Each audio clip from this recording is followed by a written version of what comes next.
Good evening, Little Masters, and welcome to episode 229 of the Prancing Pony Podcast, where, well, the moon's gone and the night's going, so we'd better start. Off we go. Very lucky you came this way, and very lucky you found, well, us. I'm surprised you didn't do that in your Smeagol voice, Shawn. It's just too early. Too early to in the morning? Smeagol voice. Right. Yeah. Fair enough. It'll wipe me out for the rest of the day. Mm-hmm. But you're going to be happy you found us and our guest today, so go ahead and pull up a bench in the common room. I'm Shawn Marchese, the Lord of the Mark, and I'm here with the man of the West, who's a bit less treacherous than Smeagol, Alan Sisto. I thought you might go with the Gollum to my Smeagol, actually, kind of a throwback to season 2. Yeah, no. I probably should have. Yeah. It would have worked. Well, folks, we are here to guide you, not through the dead marshes, but through a conversation with a guest whom we are incredibly excited to be introducing in just a moment. We certainly are, but first, for those of you joining us for the first time, we'd like to say welcome. Here at the Prancing Pony Podcast, we are reading and talking our way through Tolkien's stories of Middle-earth a few pages at a time. Usually, but a few times a season, we take a break from the books to do what we're doing here today, sharing a conversation with a guest. And wow, today we've got a great one to have on, folks, an absolute legend in the field of Tolkien illustration. Oh yeah, he is one of the most prolific and best-known artists working on Middle-earth-inspired art. He's been working as an artist and illustrator for decades, and his work has graced the pages and the covers of numerous editions of Tolkien's published works, from The Hobbit to The Lord of the Rings to The History of Middle-earth. And that's just to name a few. His art has appeared in more calendars, games, and other stuff than we can possibly count. And if you don't know him from all of that, you're certain to know him from his work as one of the chief conceptual designers for Peter Jackson's The Hobbit and Lord of the Rings movies. And he's not just a visual artist, he's also a writer who's published several books about his art, including a new one that we're going to be talking about today, John Howe's Ultimate Fantasy Art Academy. I guess the spoiler's in the title there, folks.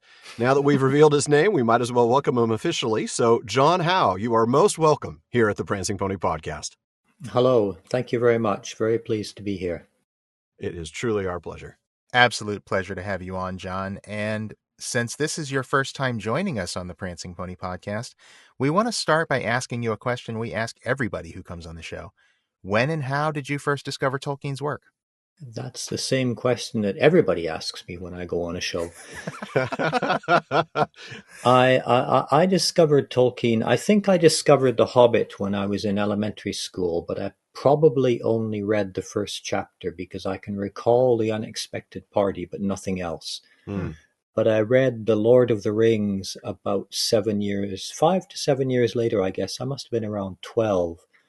And I had to wait to get it out of the public library because I couldn't afford to buy it myself. But because The Fellowship of the Ring is a book that everybody borrows and very few actually read, but they do keep it for a month. It took me ages to actually get a hold of it. So I got tired of waiting and I read The Two Towers and The Return of the King, and then finally came back and read The Fellowship of the Ring, and I thought this book doesn't make any sense. And so I confess to absolutely ruining my first introduction to Tolkien, but I have since gone back and read the books in the right order. Wow. Of course. You say that about people checking out The Fellowship and not actually reading it. And we had kind of a spate of that at my high school as well. There were a lot of kids who would carry Fellowship around or carry the one-volume Lord of the Rings around, but none of them were actually reading it. It was just something they wanted to be seen with. It was just to look cool, yeah. Yeah, absolutely. Fascinating. Well, you've established yourself as one of the best-known Tolkien illustrators working, and I'm sure that virtually everybody listening to this has some of your art on their bookshelves. Your covers for numerous HarperCollins editions, your Tolkien calendars, myth and magic, not to mention board games, card games, maps, so much. How did you get started with that? What were your first steps into doing illustrations of Tolkien's work, and how did you break in professionally? Well, I probably started 3 times, to tell you the truth. I started in the mid-70s when the first calendars came out, actually taking the calendar I'd purchased and then repainting the same scene in my own style as the months went by. Thankfully, none of those have survived.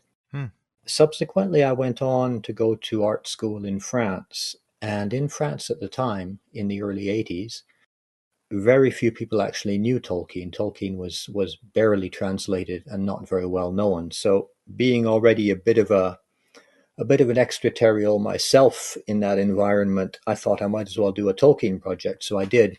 And I illustrated the sequence of the Balrog from the Mines of Moria. Okay. And with that in my portfolio, I began to pester, if you like, HarperCollins. It wasn't HarperCollins at the time. It was actually Grafton Books, which became another editor, Unwin Hyman, enfin, a succession of editors. And I would send work, and the commissioning editor would say, "Thank you very much. That's very nice."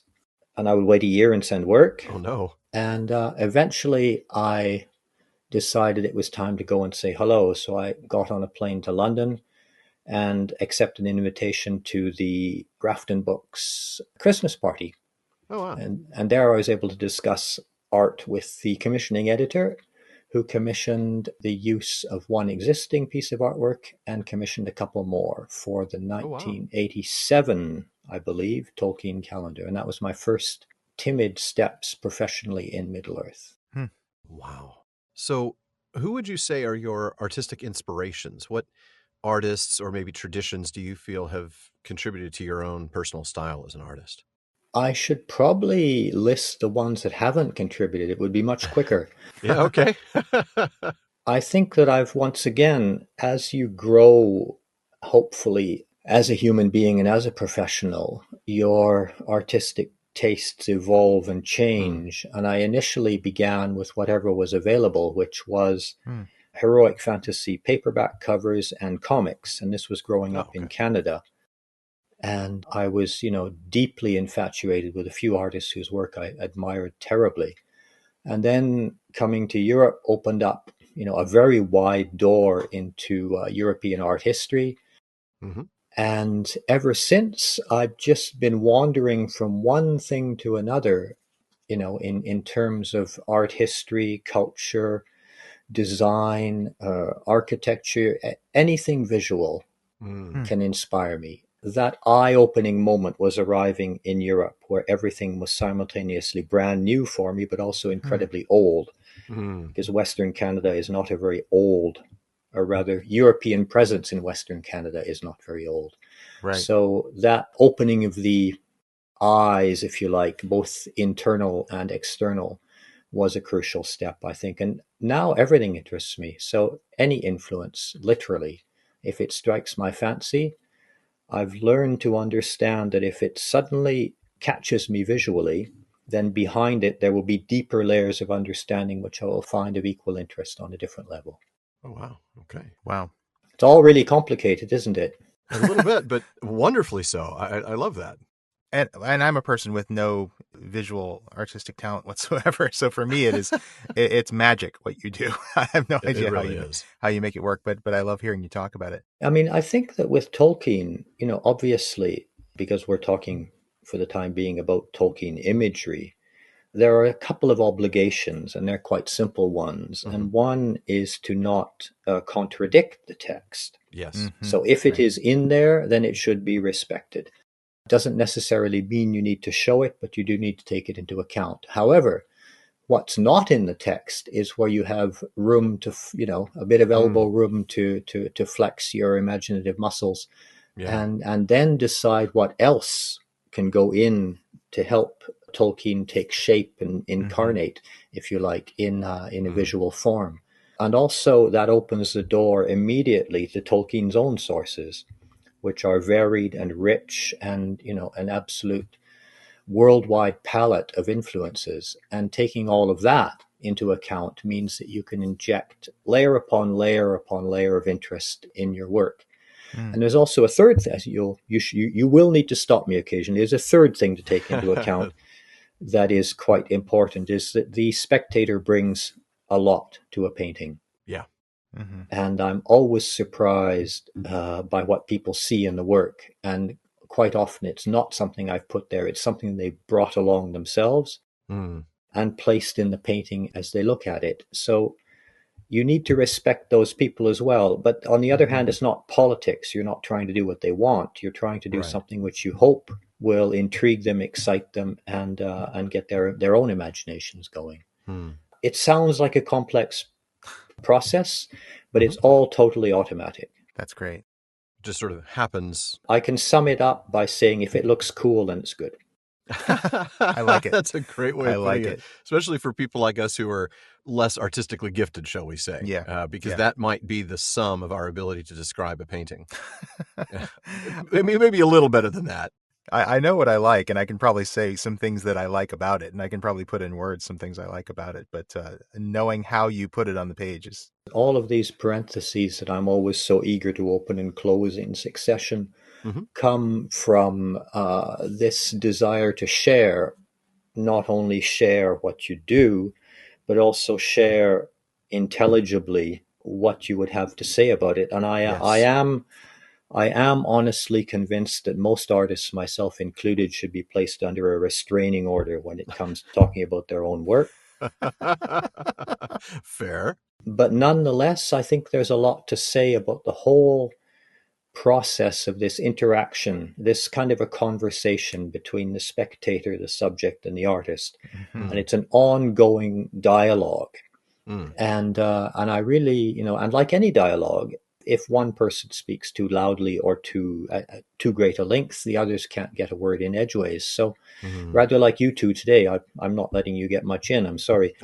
Don't apologize. That's the point. They hear from us all the time. They want to hear from you in this episode. But it is a fascinating process of sharing things. Yeah.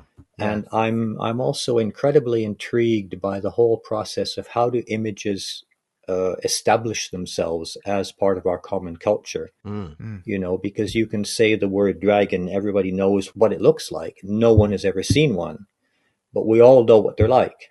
Right. And that image is a syncretic process which has taken place over literally millennia in all its forms in order to arrive at something that is a visual cue that we all understand. Yeah. And being aware of those visual cues doesn't necessarily mean intentionally doing something totally different to shake everyone up. It means taking that into account, building on that, and adding more and more layers and levels of interest. It's almost like it seems like a tapestry that is continuing to grow, and different artists, different spectators are sort of adding on to it, but the entire tapestry is still there, and it just keeps getting bigger, doesn't it? Yes, absolutely. And parts of it can unravel and be replaced. And, it's kind of this wonderful ongoing process, which I once again, I feel privileged and very pleased to be able to participate in some, on some small level. So, John, I'd love to hear, as we're talking about this, how do you feel that your own approach to illustrating Tolkien or any work that you illustrate has changed over time? You talked about how you've gotten more and more exposure to the different works, and not only have you read all of Tolkien's writing, but you've read things like Beowulf and things like that. How does your own approach to illustration change as you bring in more of Tolkien's sources and as you sort of experience this tapestry unfolding? That's a very good question. I'm kind of hard pressed to answer because I believe that the fundamental mechanics of it in my mind, whatever it is that happens in there when imagination is taking over and things are happening on a page, I believe that hasn't fundamentally ever changed. What has changed, I think, is the attentiveness that I have to a wider range of subjects. And I honestly used to think, and this is something I've often said, is that I used to think that making pictures was all about having them inside your head, and some of us were graced with the opportunity to actually get them out onto some tangible form. But I realize now that's not really true. We don't actually have those images inside us. What we do have is the experience, the desire, and the technical possibilities to go and find them, but they are in the world. They're not in us. They're out there. And this fundamental imbalance, if you like, which means that the artist is always reaching for something, means that he's reaching, or he or she is reaching out into the world constantly, continually, towards the human experience globally, and sometimes selectively, sometimes quite generally. Sometimes you do reach back into yourself and fall into your own rabbit hole, but that, you crawl out eventually. And all of that is this wonderful I mean, I think that's perhaps the most fundamentally wonderful thing about art. It is a continual engagement with the world. Mm. And I have a friend who we've worked on several film projects together, and I ran into him one morning and I said, "Hey, what's new?" And he replied, "What do you mean, what's new? You mean since yesterday, 24 hours?" I said, "Yeah." He said, "Well, there's 24 hours more art in the world."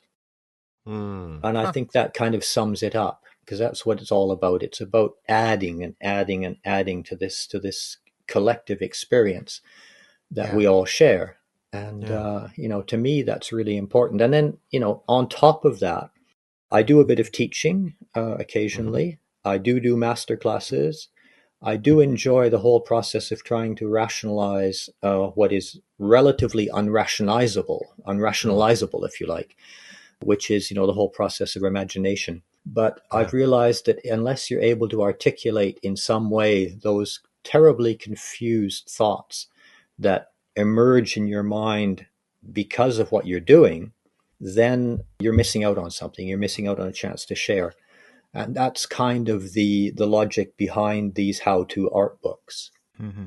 Well, and I know we definitely want to talk about the newest book in a moment, but while we're on this sort of philosophical train of thought, I have one more question for you here, and that's, I was recently watching again a video of a talk that you gave several years ago, and the talk is on YouTube, and I'll post a link to it online so our listeners can go and watch it. But in this talk that you gave, John, you talked about how creating fantasy art means that you have to distill reality.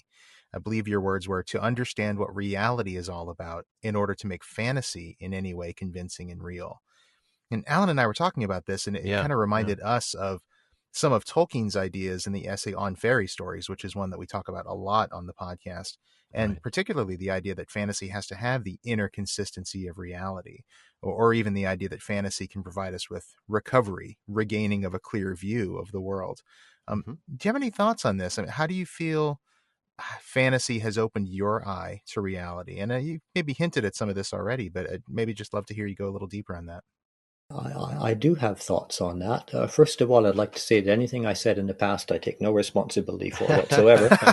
That's fair. But given that, I do believe that, yes, fantasy needs an extra layer of believability in order to achieve what we, in that wonderful phrase, the willing suspension of disbelief. Mm-hmm. And this credibility actually needs to almost be enhanced when it's compared to any form of what we identify as real or as reality, because reality carries its own confirmation. It's real, therefore it's real, if you like. It's a feedback loop. Whereas fantasy is obviously not real, but it does obey, in theory, a form of reality which it itself defines. So the writer or the artist needs to be able to convince the spectator or the reader to enter into that game and to accept that for a while, this is a place where the rules aren't quite the same, but nonetheless, the reader or the viewer can evolve in that world comfortably without continually questioning the fact that it's not real. And that extra level of credibility, I think, has a lot to do with the pursuit, the eternal pursuit, because it's a form of grail you can never achieve, the pursuit of archetypes. And how to actually place within the landscapes you paint or the characters that you depict, to place some measure of something of an archetype, which allows that transposition of brief belief, if you like. And I truly believe that if you, and this is something I've found through personal experience, is that because as a narrative and a fantasy artist, you are continually on the lookout for whatever it is that makes things. What makes a sunrise interesting? Well, of course, the mundane side is it comes up every morning, it keeps us warm, it's very handy for growing vegetables. But on the other side, the sun coming up is the confirmation of a cycle, which is part of our circadian rhythm, part of our renewed faith in the world, part of culture for so many hundreds of thousands and thousands of years, that if we can somehow feel that in ourselves, we can somehow hopefully transpose a tiny fraction of that into the paintings we do. So that level of heightened credibility. So you're not only thinking in terms of what's real, i.e., practical, useful, what can I get out of it, what can I do with it, but also real in the sense of it nourishes my spirit. It confirms me as a human being. It confirms me not only as an individual, but also part of a greater whole. And all of those things, I think, are absolutely crucial. So yes, there's nothing frivolous in that sense about fantasy. Yeah. And I think that attentiveness, and you'll have to stop me if I go on and on and on. No, this is not at all. is that there's, it's all about people. It's all about human beings. And my wife and I, bless her, we go to a lot of museums. We subject ourselves to a lot of visits to museums, to sites, archaeological sites, anything of real cultural interest. And you can walk into any empty museum, which is full of broken things. A museum is just a place full of broken things that nobody wants anymore. But that museum can be empty except for the two of you. But it is literally full of people, because every object contained therein was made by human hands. Yeah, right. But all of those people are present through that object. This is as close as we can get to them. We can't get any closer. So it's our best shot at actually understanding all those things. And I'm a great believer in in provoking encounters, I think that there's something significant about, well, let's take a really bad example, but let's say that Leonardo da Vinci worked digitally and there were Mona Lisas in every museum and they were all the same. Would you even bother to go see the one in Paris? No, because you could see it literally anywhere. But because there's only one, it's in Paris, you must go catch, get on the metro, line up, get in the queue, wait to get in, so that two unique things can come together. You, because we're all unique, and the Mona Lisa, because there is only one. And that encounter, I think, is something that point of contact, which we can repeat as many times as we wish if we make a bit of an effort, is something that is fundamentally and essentially and, totally human. And that makes, to me, a lot of sense, especially now that we have access to literally everything by vicariously, if you like, through our keyboards and screens. But I think to maintain that level of presence when necessary is absolutely fundamental. I'm going to open one more parenthesis and then we can stop. That's great. We can stop Please this do. explanation. For decades, I dreamed of one day visiting Mycenae in Greece. Yeah. And I had visions of the Lion Gate when I was small. It's a place, almost like Heinrich Schliemann. I dreamed of that when I was small. And a few years ago, my wife and I were in Athens for a Comic Con, which was, rowdy and boisterous and poorly organized, but actually quite fun. Of course. And I asked for a day off, and we caught a bus with a bunch of other tourists, with, the stop in the horrible roadside restaurant, the stop at the cousin's place who sells pottery. And we were whisked through Mycenae. We only had an hour or two on the spot. But within that framework of modern tourism, just walking through the Lion Gate was absolutely magical. It was a fulfillment of something really important. And it sounds, quite trite, actually, but it was a confirmation of so many things which I find difficult to articulate. And I try to repeat that as often as I can, because once again, I think it puts me in touch with things. It helps me stay awake. It helps me stay interested. Absolutely. And all of those things are fundamental ingredients to fantasy and to the making of fantasy art.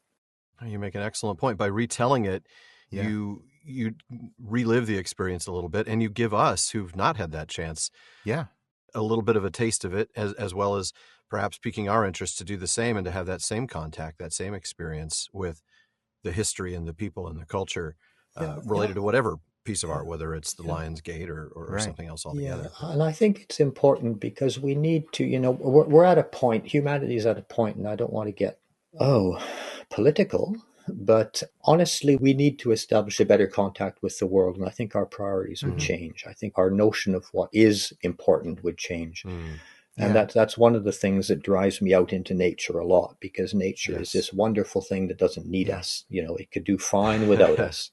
And to be reminded of that, and to literally stand in a landscape where the best thing you could do for it is to disappear, reminds you that, of many things which are going to be absolutely crucial to our survival in the future. So, once again, I'm pushed towards that by these interests which have developed in fantasy. So, anyone who says to me, "Oh, fantasy is just stuff for kids," well, no, there's a lot more to it. I think it's you just haven't understood. I think that's true. And I think, one thing that Tolkien reminds us of is the importance of a connection to the past and a connection to all those voices and all those hands that have come before us. And, as you're talking about going to Mycenae, John, I haven't been there myself, but ever since the first time I saw slides from my professor, because I majored in classical studies in college. And so my professor would bring these slides of her trips to Mycenae and all these archaeological sites. And I remember seeing a picture of the Lion Gate for the first time and thinking, I want to go there someday. And hopefully someday I will. Someday, and yet now we've got this story from you. And, Tolkien, and a connection back to Tolkien. And it's just, it all becomes part of the experience that I hope to someday take to that place myself when I go there. Absolutely. And I think the world, for everyone, the world is full of Lion Gates, And each time you visit one, and it's another confirmation of, once again, the modesty of one's own place in the world, and the strength of all those connections that link us to everyone and everything else. Yeah. Wow, we could just spend the next 3 hours talking about stuff like this, Shawn. Yeah, we could. I can go on and on, as I'm often reminded. I do need to occasionally shut up. Well, you won't hear that from us, I'll tell you that. We will take a real brief moment, though, to remind our listeners, folks, that when you have finished listening to this episode, the talk continues all night long at the Prancing Pony Podcast. That's right. Our incredible listener community keeps the conversation going in all of our social media spaces, from our common room on Facebook to our Reddit community, Twitter, and more. That's right. Now, on Facebook, just look for the Prancing Pony Podcast. Be sure to follow the page, but also join the group for some really great discussions. And you can find us on Reddit at r/Prancing Pony Pod. And we're also at Prancing Pony Pod on Twitter and Instagram.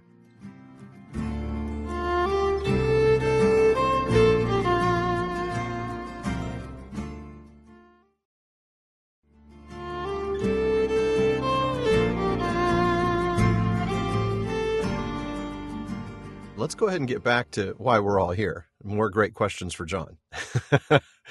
Your new book is John Howe's Ultimate Fantasy Art Academy, and it's out this month from David and Charles Limited. It's an expansion of sorts on two previous publications of yours, 2007's Fantasy Art Workshop and 2009's Fantasy Drawing Workshop. But you mentioned in the introduction that it is both old and new, so it's clearly not just a repackaging of previously published material. Tell us a bit about the book and what your goals were in publishing it. Yes, it's my old new book. There's a lot of the original material from the first two books in there. Some I've taken, a little bit I've taken out. The things I was more embarrassed to see once again, I've taken out. But we've also added what I hope is a lot of new material which goes well beyond the scope of the classical how-to book. And I'm very excited. I can't wait to actually see a copy. I've been going through PDF files and sending in texts and recording audio and so much for such a long time. It will be a real relief to see it come out. I should stress that the title is not mine. Okay. That's the editor's job. Of course. But I'm happy with it, and I'm happy with the layout and happy with the content. So, as I said, some of the material is old. Some of the material is very practical. It's a step-by-step encouragement to go through a process, which is obviously one of the more important parts of the book, which I find the least interesting, if you like. But the rest of it, I hope, will offer a bit of reading and a bit of thoughtful reflection following it. Yeah. I hope. Fingers crossed. I'm sure it will. I actually have a follow-up question that we may have to edit if you're not allowed to answer this then. If you could title it yourself instead of having the editor title it, what would you have called it? Oh, the reason the editor titled it is because I am totally incapable of coming up with titles. I would have absolutely no idea. So obviously, if I'd been able to come up with what I thought would be a better one, then it would definitely have that title. Oh, okay. But I wasn't sure. I know sometimes editors get a little. No, but I'm totally happy with it. Good. I find that kind of title a bit pretentious, but then that's fine. It doesn't matter. Ultimate, yeah. Yeah, I mean, does it mean that they never want me to do another one? Possibly. We'll see. We'll see what happens. Well, I suppose that calling it John Howe's Penultimate Fantasy Art Academy just says there's going to be a sequel. Yeah, exactly. So, right, exactly. Yeah. So I think, sorry. Shawn, my mind is like going like all the worst things they could have titled it, like John Howe's Last Fantasy Art Academy. Yeah, John Howe's posthumous encouragement. But I'm glad they didn't go that way. I'm glad they didn't either. All right, I'll bring it back in. Oh man. Well, so John, I have seen the introduction, and I know you say in the introduction that this isn't a simple how-to book, and I think you say you don't like how-to books particularly. And by that, I think you mean sort of books that reduce the creative process to a series of steps or a series of fundamental shapes. Draw a circle here and a triangle here. That's absolutely right. Yeah. But there is lots of great practical guidance in there, I think, for artists finding their voice. You've got stuff about your inspirations, you've got stuff about your techniques, you've got some case studies in there. What's one detail about your artistic process that you think readers will enjoy in the pages of the new book? Well, I hope there's something for everyone. I mean, I do agree, and I am a fervent believer for young people who are just starting out. I think copying is probably the quickest way of actually learning at one point, because when you're smitten with the desire to copy a painting or a drawing, that means it's saying something to you. It's telling you things about yourself that you don't really quite know yet. And the only way to find out if it's really talking about you is to copy that piece of art, because once again, you're engaging almost in the possibility of a physical dialogue with the artist, because you're going to try and draw or paint, which is exactly what the artist did before, drawing and painting. You can hope to gain some insight not only into the actual process involved, but into the whole idea of how do you draw and paint. So I'm all for copying, especially if one is really unsure and looking to resolve technical difficulties and learning to gain a bit of experience. On the other hand, I'm extremely reticent about the idea, which is often proposed in how-to books, and here come my enemies after me now, is that I do not believe in reducing things to a process. At some level, it has to remain intuitive, instinctive, and personal. And to fall back on, easy fixes, I think is an error. But on the other hand, I may be taking some of those things too literally. And when I see animals composed of rectangles and circles, I think that that's probably almost a visual metaphor for what should be happening analytically in the artist's brain. So those things are on paper because they need to be transmitted, but they should not go on paper whenever that young artist is working. I honestly believe that they can be internalized and they can be translated by lines which actually represent the thing that you're drawing. I tell my students quite a lot that, the first thing I tell them is stop using those bloody hard pencils, because you have to lean on the page to leave a line. So take, a bit softer pencil and sit back. Don't crouch over your page like an elementary school child. We've had, we've all had 12 years of crouching over our desks. And if you want to draw, you need to step back. It's a bit like fencing. You need to master the distance between you and your adversary. Well, adversary in this sense, your partner, which is a drawing. And that needs a certain amount of distance.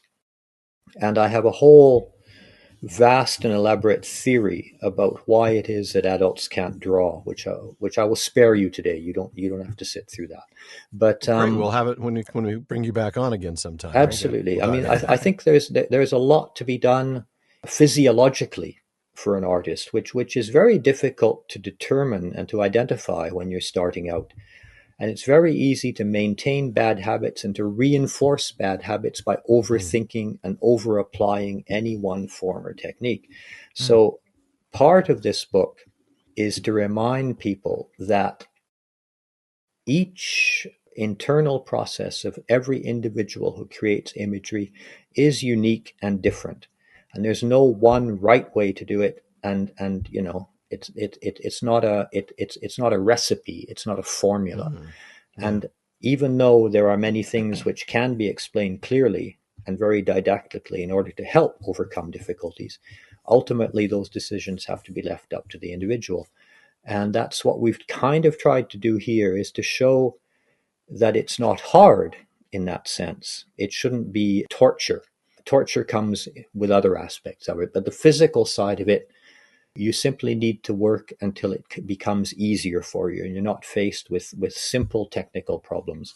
And then you can really start to express what you want, but you do need to evacuate those first. That was complicated, wasn't it? I didn't even understand that myself. No, it's eye-opening, for if nothing else. It is harder, I think, for me to grasp because my visual artistic skills are limited to capturing scenes. You talk about landscapes and nature. I consider myself a landscape photographer, and there's, you know, quite a bit of work that goes into it, but I don't have that same physiological connection, you know, with trying to recreate it. Well, I think there's quite a connection. I mean, any form of image making, I think that were you to paint, it would be remarkably similar to your photographs. And I found that I do take a lot of photographs because they're very useful things to have when you get back to the studio and you can't quite remember what something looked like. And but once again, I'm of two minds about this as well. I seem to be of two minds about everything, in that I believe if you want to understand a landscape, you need to look at it. Yes. If you want to reproduce it, then you need to record it in some form that can allow you to fall back on the details that you simply can't capture with your memory. So it's kind of it's a dual action shotgun, if you like, photography and properly looking. So you do need to look at the landscape properly, but you probably do need to take photographs. And we did put a double page of photos in the book because I feel it's important for people to generate their own documentation as much as they can and not fall back on Big Brother Google and the same image that 900 other artists are downloading at that same instant. Correct. So it's good to create your own world of imagery, and you will find that your photography will resemble your art and your art will resemble your photography. I wouldn't be surprised if that were the case. They're mutually nourishing, you know? Yes. That would make sense. Different modes of capturing, really, isn't it? I mean, very much. You're still capturing. Yeah. What you can't hope to capture, it's more harder to capture in the photo is the spirit of it, or what it says to you. Although some photographers obviously do, because their photos are very moving and, you know, transport us. But because, you know, I'm taking photographs and I'm thinking, right, I'm going to use this in a painting, I need to get the right angle that will allow me to do what I want with it. You know, so it's an interesting process. You know, it's something that and I conducted a museum visit once locally here at the local historical museum for an evening, and we had, I think, about 20 candidates who signed up, and I talked about a couple of objects in the museum which I found particularly intriguing, and then I made everybody draw.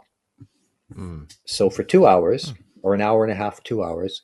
All of these people from all age groups, I think the youngest was around 12, the oldest was, you know, in his 70s, you know, chose an object in the museum and sat down and drew it.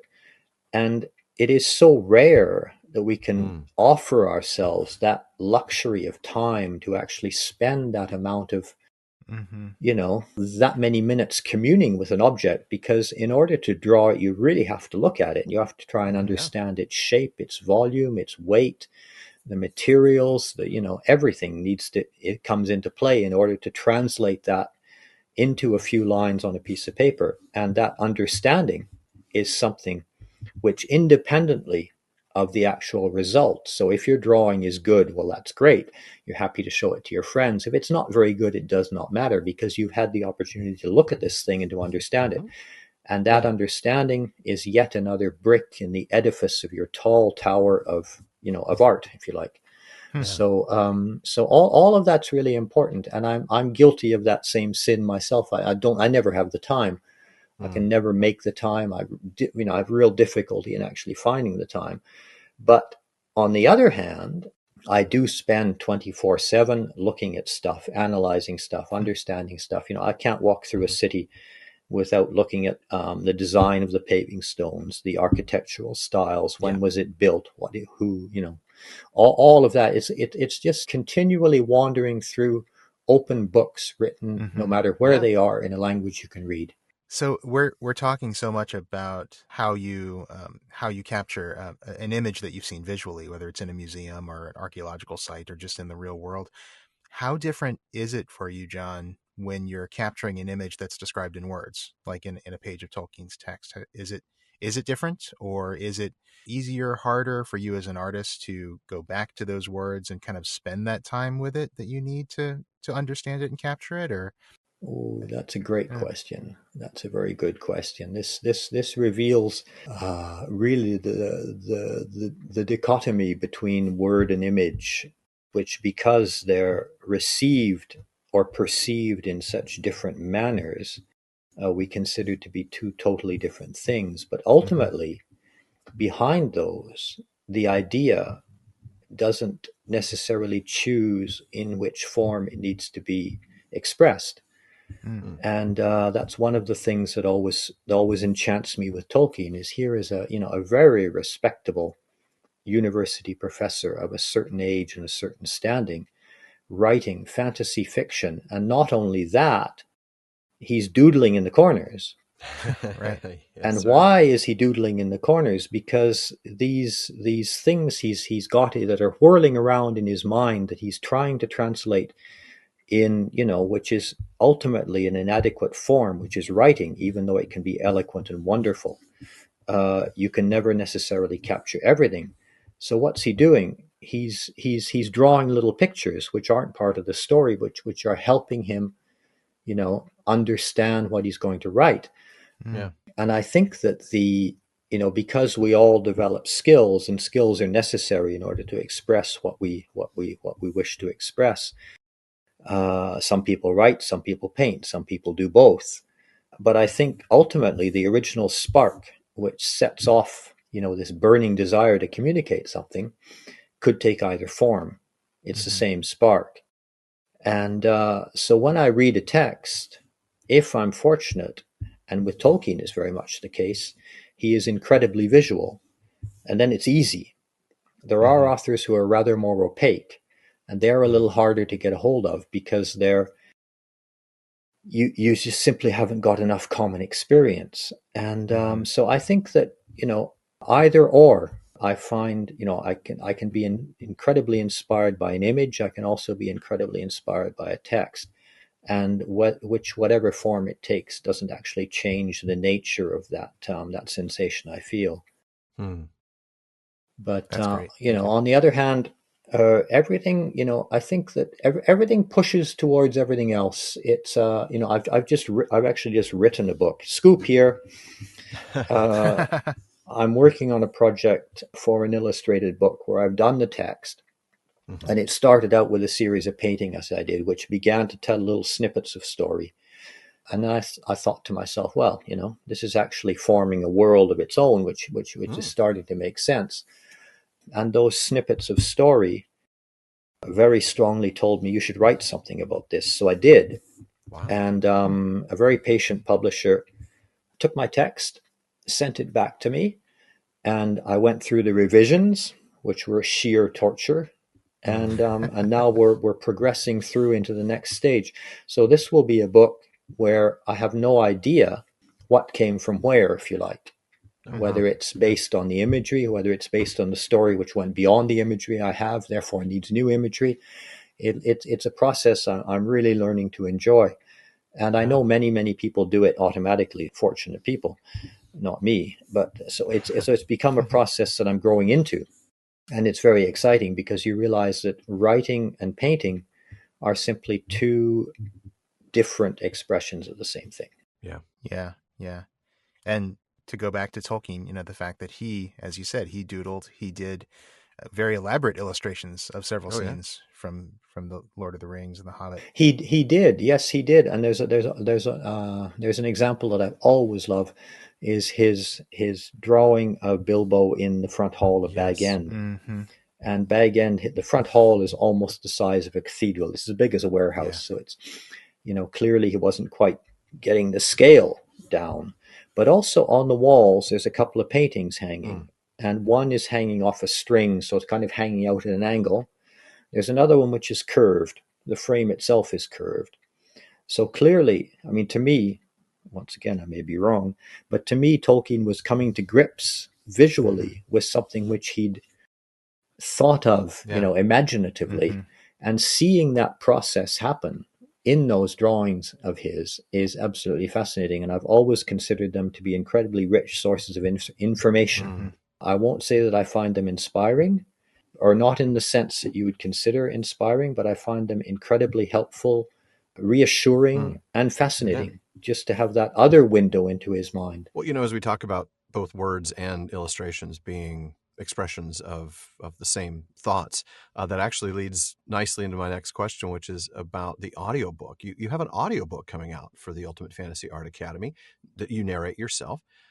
Now, podcast listeners, not surprisingly, tend to be audiobook listeners as well. So I'm sure that many of our audience will be interested. Tell us about your experience of doing an audiobook of your own book, particularly since your work is primarily visual. Yeah, I'd like to say right off the start that it was pure torture. I'm certainly not a speaker, but I was happily held up at arm's length by Jordan Reynolds, who was very patient, technically savvy, able to answer all my questions and guide me through every stupid error that I made, to allow me retakes, to allow everything to make it easier for me. So without someone of Jordan's kindness and patience, it would never have been done. It was fun though. Yeah. And it has revealed to me very strongly that I don't write the way I talk. So that was a little awkward sometimes, because I wanted it to remain spontaneous. So therefore, dear listeners, what you will get in the audiobook is not exactly what is in the actual book itself. There's a lot more. Oh, good. We didn't cut out very much. I did cut out a couple of things, but very, very little. An infinitesimal part here and there is missing, but I added much, much, much more, and continually went off script. That is great. So hopefully, if some of that is actually usable, it will be in the book. Good. That's great. I love the idea that these can now be two different windows into the same set of ideas, in keeping with what we've been talking about here. Yeah, I mean, I do a lot of, conferences and master classes, and I tried to put some of that spontaneity into it. I'm it's all, I find it always difficult to know what I want to say before I say it. And if I study too hard to make it, coherent, then I screw it up. So I've given up trying, and I just generally wing it. And that's stood me in good stead so far. So fingers crossed that with a lot of technical help, it will actually be listenable. Oh, I'm sure it will. With Jordan at the helm, it will be. Yeah. And for folks who are wondering, that Jordan is, yes, our Jordan, same producer. So we're certainly grateful for his help as well. And as a voiceover person myself, he's just helped me with a very large project that was not an audiobook, but might as well have been, because it was about 5.5 hours in length. Oh my God. He is phenomenal in working with him.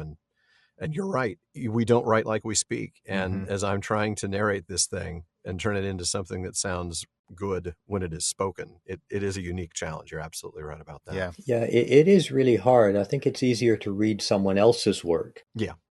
Because obviously you're not fighting against yourself to make it feel more spontaneous. But it was fun. It took me ages to do, because I would have to psych myself up each time to turn on the microphone. Yeah. And the number of times I forgot the bloody metronome nearly drove me mad. But we got through it, and I've just recently sent off the last bits. So hopefully it will all come together. I'm sure it will. I'm not promising anyone that I will actually listen to it, because I don't really care for the sound of my own voice. but at least it will be there, and it will be, like you say, another window into this whole world of why we do what we do. Mm-hmm. Absolutely. Yeah, that's great. To hear you say you don't like the sound of your own voice, I think I struggled with that when we first started doing that. It's why I hired Jordan to edit it. Seriously. I haven't even watched the making of the DVDs of Lord of the Rings yet, because I can't stand seeing myself. But I shouldn't say that, should I? But it is something I work on, so Yeah. I may eventually get there one day. And I have done a lot of television, Yeah. Yes, documentary series and other things. So I'm growing. I'm what's the word? Mithratized. Oh wow! Yeah, I like it. Yeah, I'm getting used to it. It's like taking small doses of poison all the time. You eventually get immune. Right. Building up that immunity to iocane powder. That's right. Yep. And there's, I didn't think you'd work in a Princess Bride reference in this episode, Alan, but I can work in a Princess Bride reference. Anybody can work in a Princess Bride reference, I'm sure. Inconceivable. Well, all right. Well, John, we've talked a bit about the new book coming out. We'd also like to talk to you about the recent 40th anniversary illustrated edition of Unfinished Tales, which you contributed to along with Alan Lee and Ted Naismith. We actually spoke to Ted about a year ago about it, and we'd love to hear from you now what it was like to be a part of that. Again, we've heard Ted's side of it, but how did it feel to you? What was the process like in terms of sort of deciding who would take on which scenes from Unfinished Tales? What kind of collaboration, what kind of communication was there between the three of you who are working on that? It was enormous fun. We had to, there were a limited number of possibilities available for a book like that, 18 illustrations in all. And so we each put in and once again, I'd like to salute or thank the editor who looked after that at HarperCollins. It was a pleasure working with him, because it was quite a job taking these three individuals and sort of hammering us into the same, mold for this book.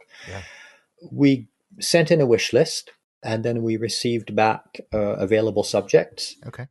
And simply went ahead and drew and painted at will. And I don't believe that we exchanged very much about the actual paintings, because partly you don't want to, you want to keep the surprise for everybody. Yeah. And but working with the knowledge that you're working with two other wonderful people whose work you respect, I think simply makes it that much easier. And all the rest we simply left up, or I did anyway, simply left up to the editor. I do have one regret, is that Ted managed to get the two wizards, the blue wizards traveling east. Okay. Yeah. And I really wanted to do that. I still have the landscape photos that I wanted to use, and I'm determined to do it someday, but Ted got in there first, so good for him. Yeah. Well, I've actually got the calendar that goes with that. It's actually right up here in my booth with me. And oh, you have yours in your booth? Mine's in my office when I'm writing, it's there. So I have two. so I have one in my office and one here. But since we're recording this in October, I've actually got your Black Rider in front of me right now from The Hunt for the Ring. Okay. That's a great piece. Which is one of my favorites, and it's great for the month of October, where we all want to, well, not all of us, but people like me want to indulge in spooky things. John, do you have a favorite piece that you did for the book or for the calendar? Not really. No, probably the next one, whatever it is. I did enjoy them all. I enjoyed doing the drawing of the Druidane. Oh, yeah. The little guy in the woods. Yeah. Those woods, incidentally, are based on Wistman's Wood in Devon. Okay. Which is an absolutely magical place. Actually, everywhere in there is based on somewhere. Yeah. And the landscape of the shores of Beleriand is in New Zealand. I could take you to the place and we could stand in that spot almost. Very, very close to an actual landscape. Please do. And absolutely magical. Yeah. No, it was a wonderful experience. It's this astonishing beach in the North Island where you have to go at low tide, otherwise you drown, and get in and out, when the tide is low. And it is one of the most magical places I've ever visited. Wow. On the other hand, the Black Rider is the little glimpse of the Shire that you get in the background is pure English. And the Black Rider himself, I tried, but you probably can't see it in the reproduction, to put in a few hints of which Black Rider he is. Oh. But all of that's just fun. Yeah, that's great. And well, John, I'm sure if you ever decided to host walking tours of inspirational spots in New Zealand or England, for that matter, I'm sure you'll have lots of takers, including us. Yes, definitely. Well, interestingly enough, I just wrote the introduction for a book about Tolkien's trip to Switzerland in 1911, which was quite an eye-opener for me because I knew he'd gone through the Alps from Interlaken to the other side, but I didn't know the exact path he took and all of that. And it's quite interesting to see where, and this raises, I actually said to the author, I'm happy to write an introduction to your book if you'll allow me to disagree with you a little bit. And he very graciously accepted, because I think his book is one of those wonderful books that needs to be written, should be read, but everything that he proposes is kind of like, it can't all be possible, but it's worthwhile proposing so that we can think about it. Okay. And to me, that really raised this whole notion of where do images come from? Where does imagination go and find things and pick them out because they are perfect for whatever task is at hand?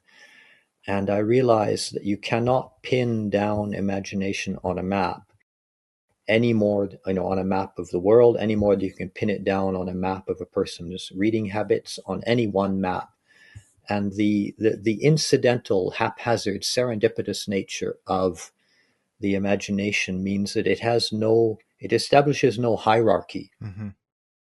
So when the mind is free and relaxed and simply creating, it's going to go and pick those things up. And obviously strong experiences like the Alps stayed with Tolkien all his life and are clearly visible in portions of The Lord of the Rings and The Hobbit. And, and I find that to be incredibly moving because, this 19-year-old who hiked with, a handful of other companions through the Alps, it left him with these lasting impressions, which somehow he has managed to transmit to us. And I find that really quite moving. So, I keep coming back to this whole process of where do things come from and how do they get there?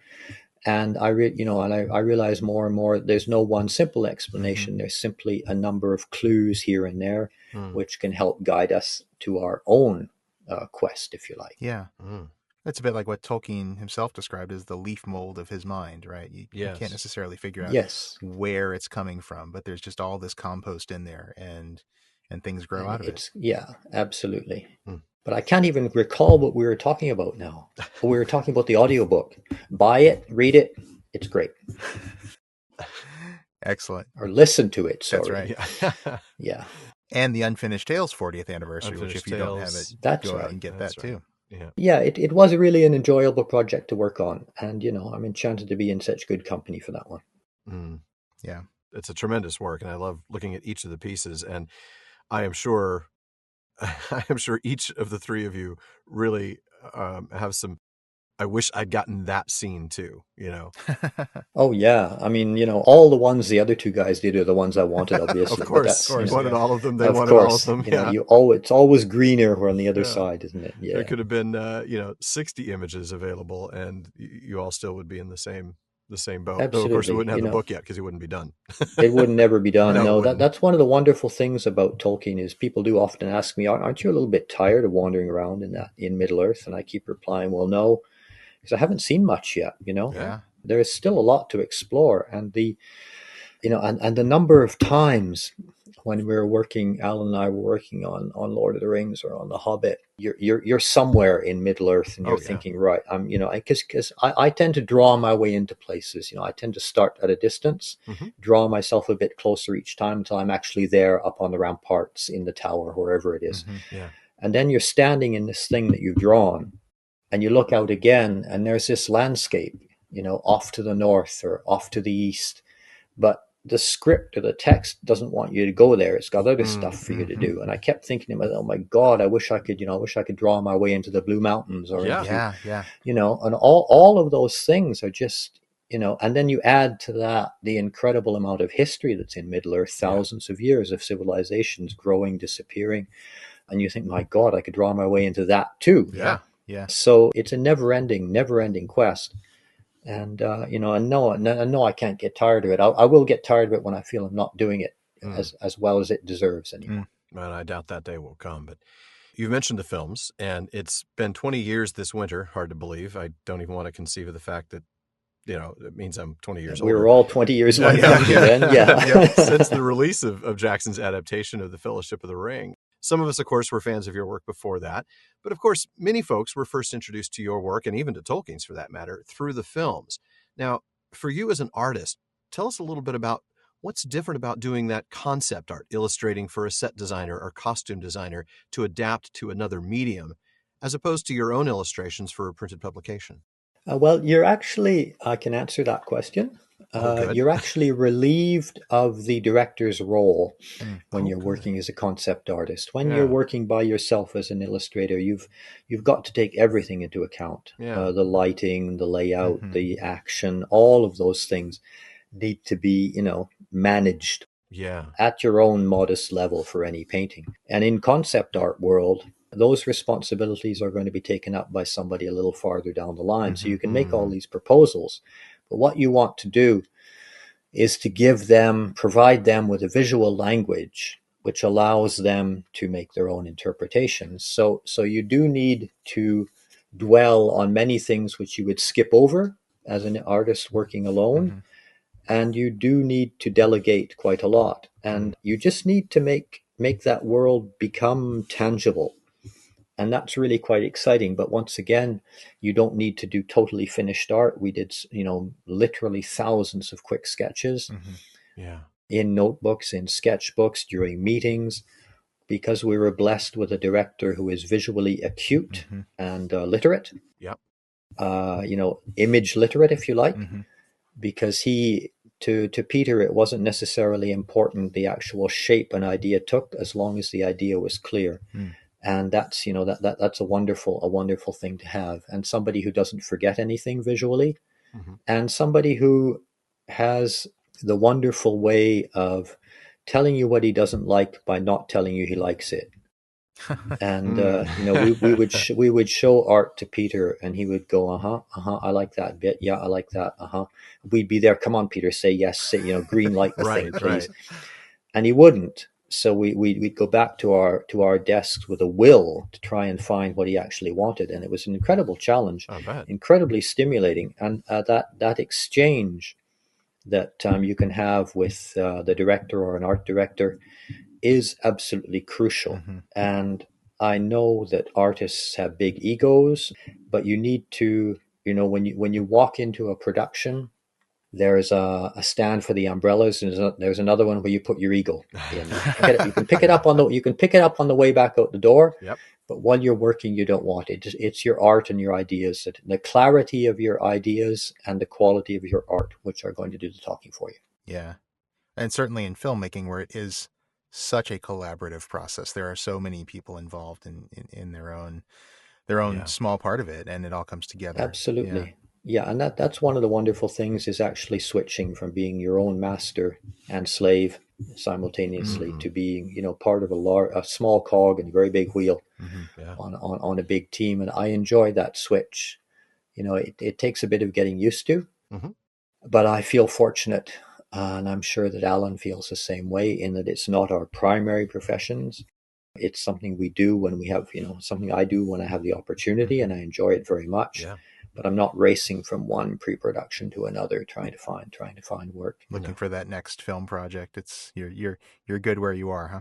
Yeah, things. I mean, and you end up doing, quite a variety of things, over time, and not all of them have to do with drawing and painting. So it's quite a lot of fun. That's great. That really is. Well, obviously we're a Tolkien podcast, and of course we're mostly interested in Tolkien. But we and people listening to us are fans of other fantasy worlds as well. And I know, John, you've worked in other worlds besides Tolkien's. I know you've done some illustrations for George R.R. Martin's A Song of Ice and Fire.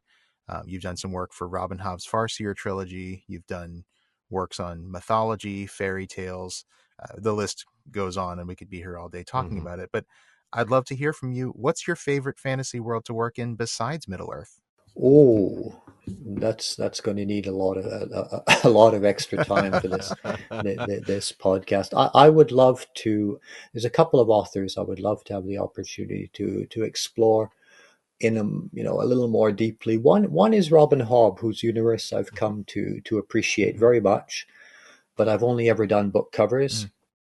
Another one is Robert Holdstock, Mythalgo Wood, and the whole cycle of Mythalgo Wood is something I'm absolutely dying to illustrate. I cannot understand why Netflix hasn't picked all that up yet. And authors like William Hope Hodgson or H.P. Lovecraft. I would love to take a deep dive into Robert Howard sometime. Not necessarily a Conan, but perhaps another of his characters. The list is literally never ending, and I'm very much attracted to Northern mythology. So anything from the Eddas, the Kalevala, a bit farther south, the Mabinogion, all of those things are very enriching. Actually, I'm just working on a book on King Arthur right now. Oh, wow. So that's another universe which I've long been interested in. And I'm slowly growing up in that I'm learning to turn my interests farther afield. And for such a long time, my interests were limited. But we've recently made trips to the Far East, to China, to Japan. And then I realized once again that I don't know anything at all. But what the small portions that I perceived are absolutely fascinating. Whether or not I would ever be able to get a handle on them, I don't know. But everything just keeps opening up, and you feel somehow that you could, there's something in it that touches you. You think you can transmit that thing to the people who appreciate your work. So it's an ever growing, never ending story.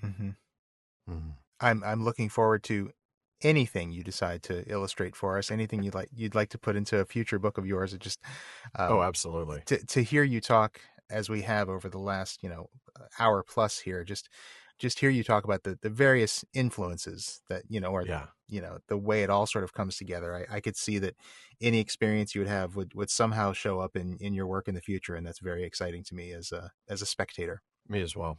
I have to ask, maybe bringing it back to Middle-earth, is there a scene or a place in Middle-earth that's described in the text? Because I know you've already talked about those that aren't described in the text. But is there a particular scene that's described in the text that you haven't taken a stab at illustrating yet and that you'd like to? Oh my God, I can never answer those questions. I can never reel off a list of a wish list. There are so many, and even scenes that I've done before. Nothing is set in stone. There's no orthodox imagery. It's all just proposals and propositions. And, artistically, you're not the same from one day to the next, and neither is the viewer or the reader. So I don't believe that it's possible. In fact, I actually fear things that I've drawn too many times because I'm afraid I'll fall into a kind of automatic shorthand, which will no longer contain anything but their visual aspect without their actual substance. Right. And so there are many things, and I keep discovering more and more. I'm fascinated by someone like Galadriel, for example, who, when we meet her in Lord of the Rings, is this beautiful elven lady in the woods, but she's been through a lot. She's got quite a history behind her. Right. And I admire Tolkien's innate modesty in that sense, in that he has these characters which have had incredible lives for any kind of a story he would want to write about them. But he gives us, a few hints and a few notes and a few bits which aren't really part of the main story. And I find that to be absolutely fascinating as well. So there's an awful lot. I really couldn't make a list, but it's longer than both my arms, I'm sure. Well, and certainly with, Middle-earth being the place it is, you mentioned Galadriel. You could take a character like Galadriel, and the image of her in the First Age, when the Noldor are being exiled from Valinor, would be a very different image than, the one you see in the Third Age. And so... Oh, absolutely. Yeah. And, a different scope and a different feel to it. I mean, it's such a, it's such a wide universe that, there's no getting to the end of it. That's what keeps us going back in. I mean, that's what keeps the eternal appeal. Absolutely. Yeah. Well, you mentioned illustrating the King Arthur story, and you also mentioned, of course, writing your own story. Is there anything else that you're working on now, and what's next for you? Well, I'm working on a number of things actually. I'm participating in a cultural program in Eastern France, Mm-hmm. which is using fantasy to re-enchant, if you like. That's the slogan anyway, to sort of renew the interest in the castles and ruins in the Alsace, Oh, wow. which is really fun. So we're doing quite a variety of things from quite a variety of things from web docs to mapping and, all manner of stuff. And that's quite a lot of fun. I've designed some watches recently, Oh, wow. which is quite different because it's another world into which I've made a couple of very timid steps. And hopefully we'll be doing more. Also, statues, Oh, wow. which are happening as we speak. We've already done one of the Witch King, which is this gigantic thing which I have a copy of, but it's still in the basement in pieces because I haven't got the room to set it up in the Oh my house. gosh. And we're going to continue on with that, and on all manner of things really. Some of them quite diverse. A mini television series for Goodness. the Franco-German cultural TV. It will be the third series we've done, and there I'm kind of the narrator, if you like. I just wander around and talk about stuff and Okay. to people, Mm. which is really fun. And so we're shooting that right now. And who knows? Hopefully, other movie projects and whatever comes out of the blue. That's great. You're obviously a very busy man, and Yeah. it's very exciting. Again, for those of us who have been following your artistic career for a long time now, it's just really exciting to see you still up to so much. So I hope it Yeah. continues for a very long time. It makes us even more grateful for you joining us today. You're so busy. Yeah, no, I hope it continues too. There's, you never know what's going to appear. I literally do not know what I will be doing in a couple of months' time. Yeah. Mm. And I find that to be reassuring. I feel a bit trapped when I know too much in advance. And I want to keep that kind of, that kind of spontaneity going as much as possible. Obviously, it doesn't necessarily guarantee you you can pay your bills at the end of the month, but nonetheless, it's a lot more fun to navigate than having, Yeah. a steadier job, if you like. And Yeah. once again, it's other people's ideas. They aren't always ideas where I feel I can bring something to a project, so I decline. Mm-hmm. But quite often, you're surprised by what people think you can do, and then you say yes, and you're not quite sure, but you go ahead anyway, and it turns out fine. So, Mm-hmm. it's a world of opportunities, really, Yeah. and ever more busy as time goes on. That's where the magic happens, is outside that comfort zone, isn't it? Where Yeah. you're suddenly Yeah, stretched. I think so. That's where you need to stretch a little bit and to re-ask those questions that you thought you'd answered before, because then you realize, well, no, you can give an answer for a time, but no answer stands up for very long. Yeah. Well, that's fair. Well, wonderfully said. Yeah. And John, I just have to say, this has been an absolute pleasure talking to you today. Thank you so much for taking the time to join us. Truly, truly a And pleasure. for your patience. And yes, absolutely. Thank you very much for having me. It's been a pleasure. And listeners, folks, that does wrap it up for another episode of the Prancing Pony Podcast. But please be sure to join us again next week when we get back to the text and start the bone-chilling tale of the Passage of the Marshes. I'm sure it'll all be fine, Alan. Of course. I'm sure there are no dead things or dead faces in the water. Why would there be? No. But we won't be caught dead not thanking the team that helps make the show better. That's our research assistants, as well as our barlowman, Becca Davis, producer Jordan Rennells, social media manager Casey Hilsey, event and Patreon community coordinator Katie McKenna, and website guru Phil Dean. And speaking of the website, please make sure to give us a visit there at theprancingponypodcast.com. We've got show notes, hilarious outtakes, Prancing Pony ponderings, and our online storefront where you can get all sorts of PPP merch. And definitely check out our library page. You know we love the books here at the Prancing Pony Podcast, and we've provided links for you to get nearly every book we've mentioned on the show, including John Howe's Ultimate Fantasy Art Academy. Now, we do get a few pennies from the purchases you make there, so thank you. And now we also want to thank some more really important people. Those are our patrons at the Kierdance contribution tier. I'm going to start with DeMay in Alaska, James in Virginia, Tamsin in Minnesota, Chad in Texas, Lance in New Jersey, Paul in Colorado, Jerry in Texas, Bruce in California, Mario in Utah, Seth in Texas, B in California, Joseph in Texas, and Kathy from North Carolina.